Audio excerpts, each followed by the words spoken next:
movie Mark, one of the Mad Movie Mark movie review. Thank you for joining me as I review the 1948 Western spectacular Fort Apache. I think we're going to have a great review here, everyone. I can't believe that. Well, you don't have to take my word for it. Simply watch the review and let me know what you think.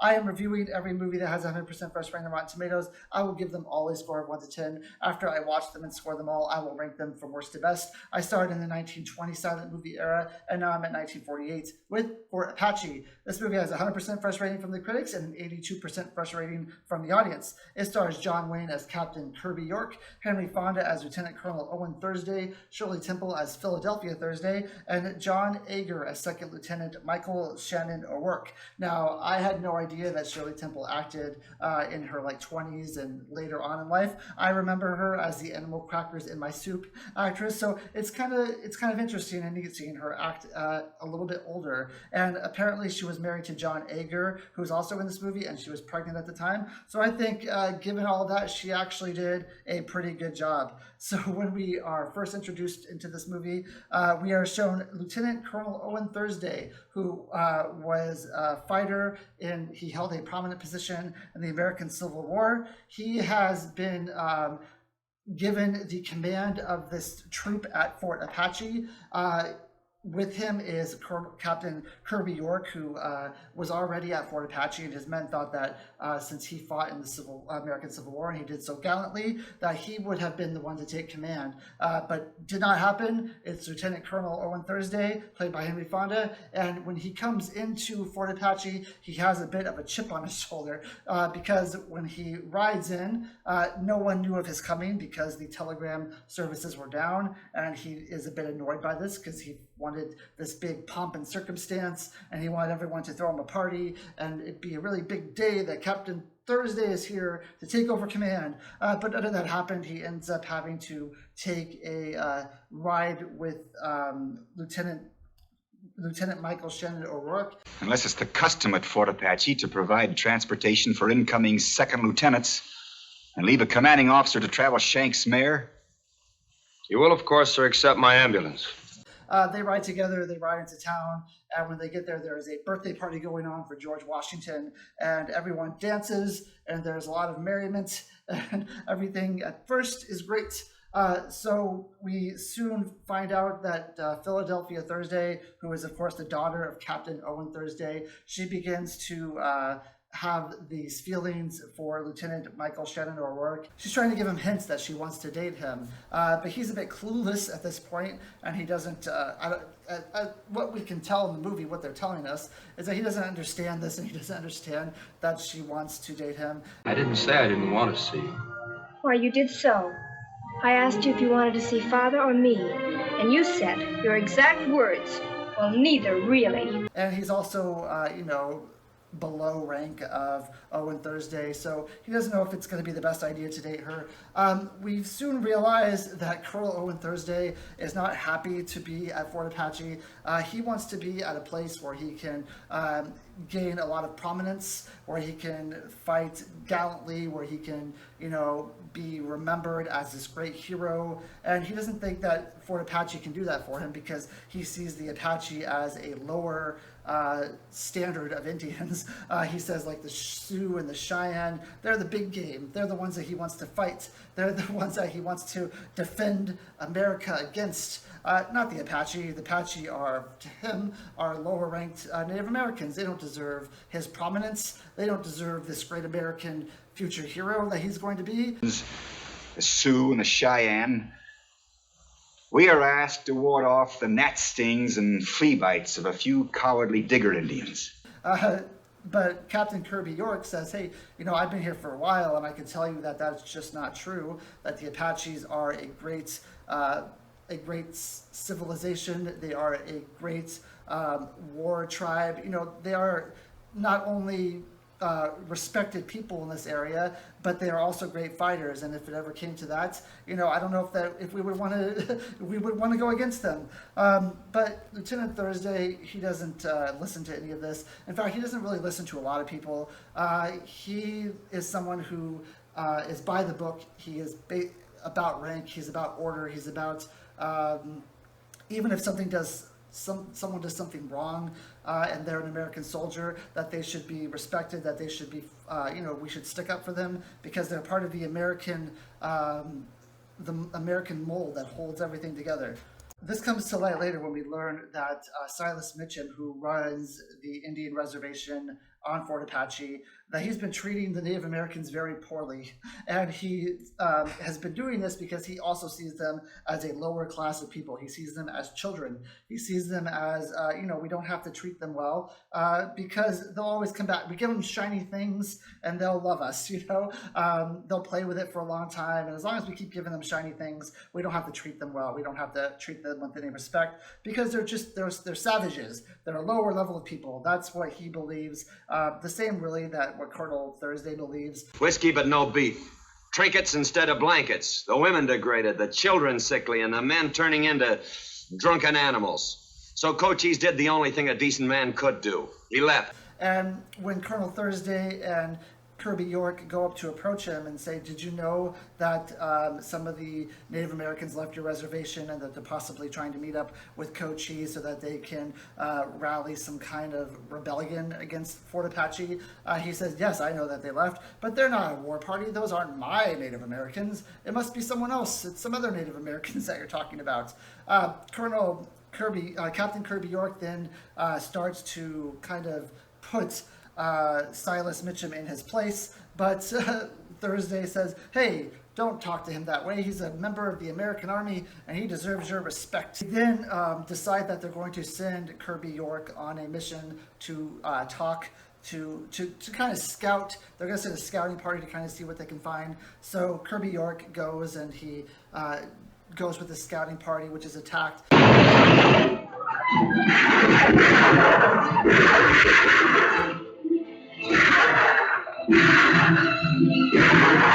But eventually he's able to talk with them, and Cochise has agreed to talk with Silas Mitchum, with Colonel Owen Thursday, and with Kirby York, as well as with an interpreter, because apparently Cochise speaks Spanish. So they have agreed to have this talk so they can kind of iron things out.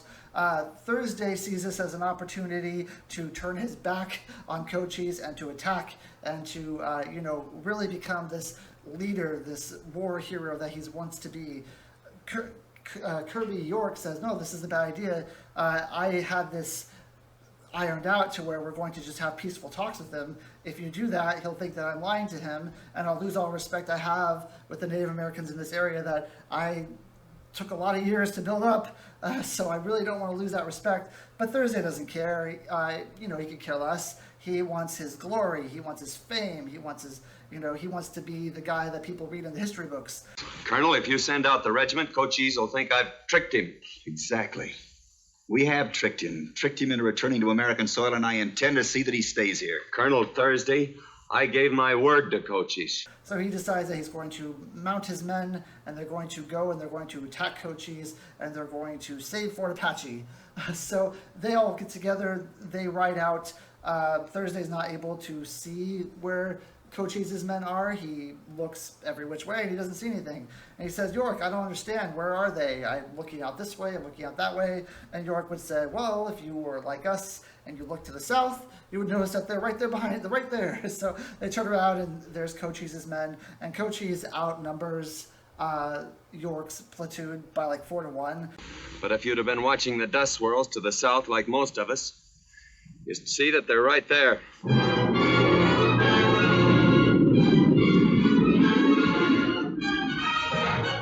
So it would definitely be a massacre if Thursday tried to, mount an attack against Cochise. So Thursday says, you know what?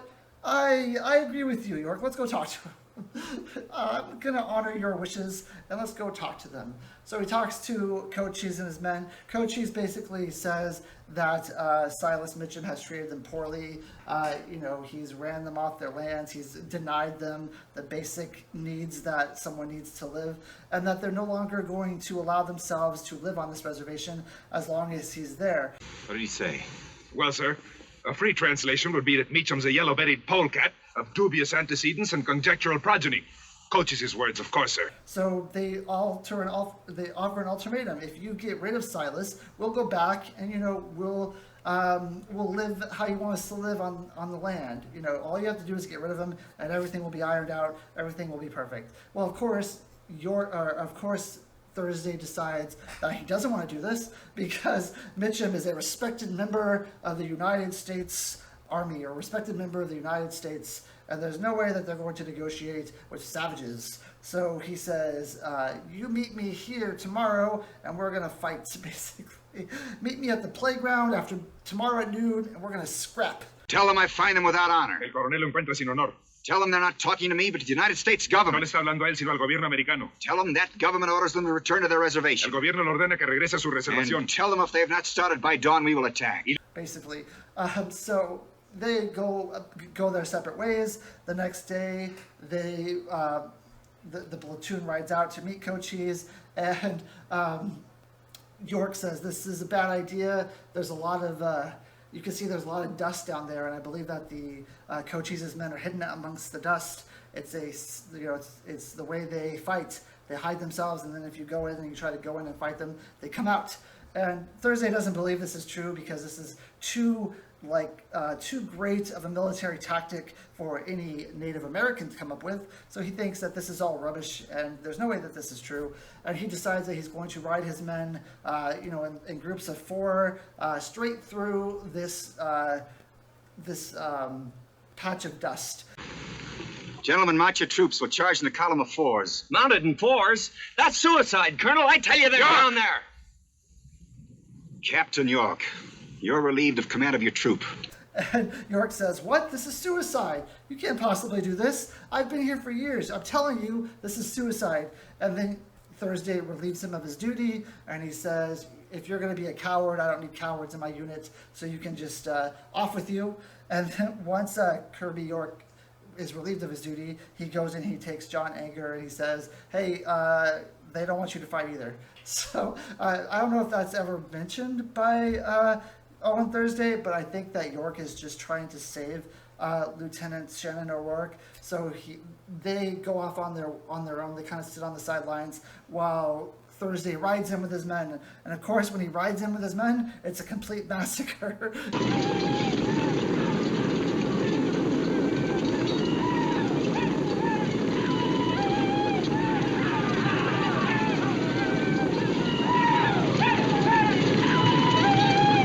Just like Kirby York said, it was going to be a complete massacre. Only Owen Thursday lives. He's just very badly wounded. So York rides in to save Thursday, and he says, if we go now, we can get out of here. You can live. You can ride on. But Thursday refuses. He says, I want to keep riding through and be with the men who survived. And York's like, no one survived. It's a complete massacre. Everyone died. But Thursday refuses to leave his men. He rides in. What will you for your saber, Captain? My saber? I must rejoin my command.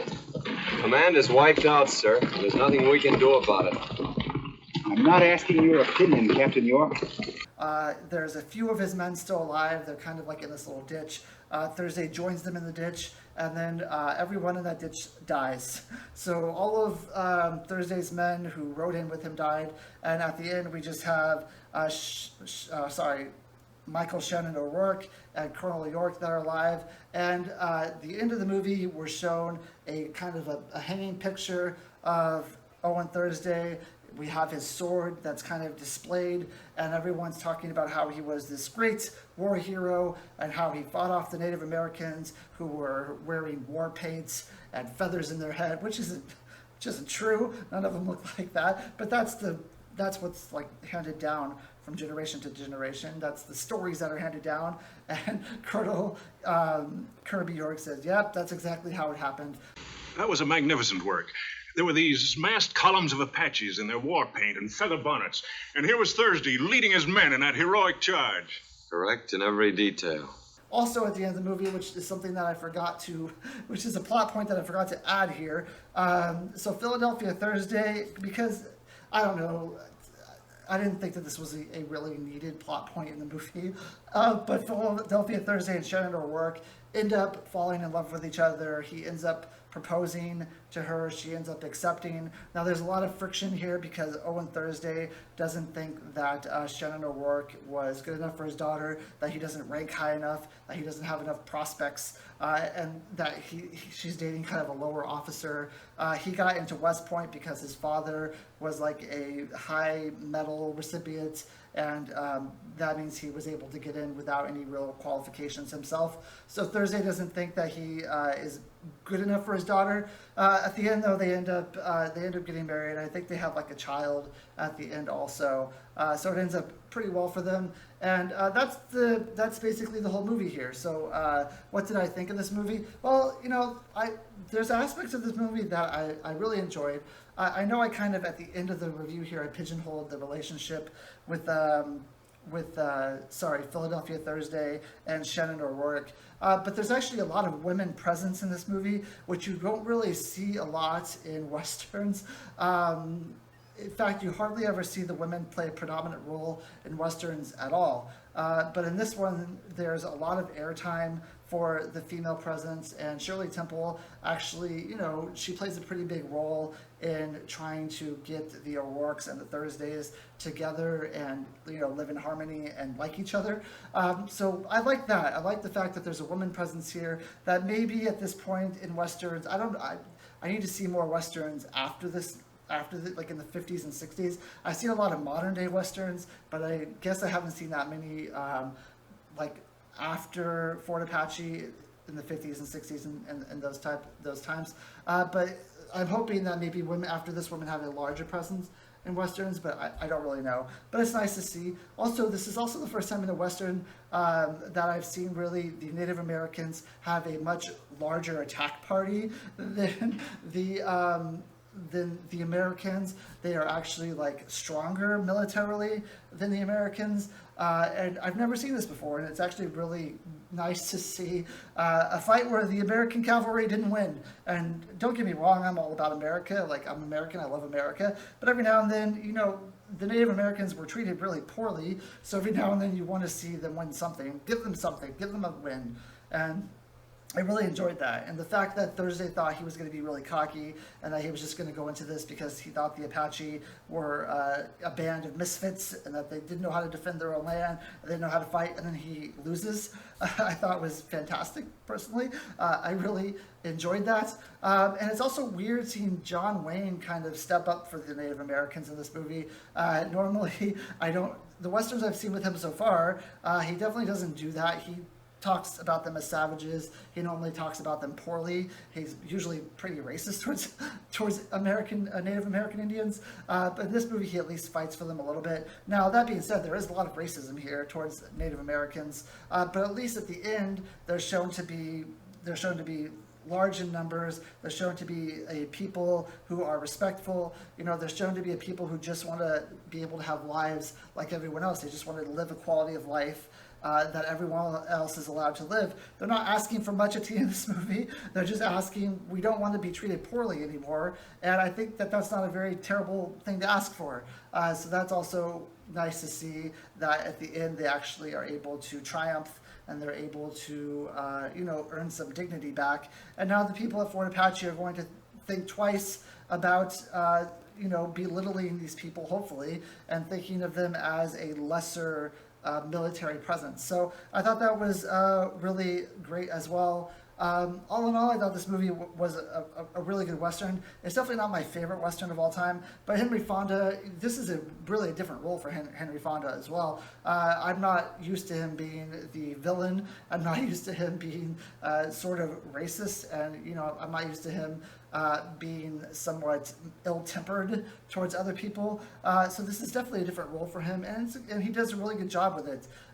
It's good to deviate from what he normally does, and I thought he did a good job. And this really shows what kind of an actor he is, how he can play multiple roles in multiple parts and be completely believable. He for sure has the most presence in any of the movies I've reviewed so far that have 100% fresh rate on Rotten Tomatoes, and it seems like every performance he brings in is a home run. I up until this point, I had not really seen a whole lot of movies with Henry Fonda. Obviously, I saw 12 Angry Men, and I saw a few other movies, so I never really considered him like a fantastic actor, an actor of great esteem. I know that he is. I know that he's considered by everyone to be that, but I never really saw that.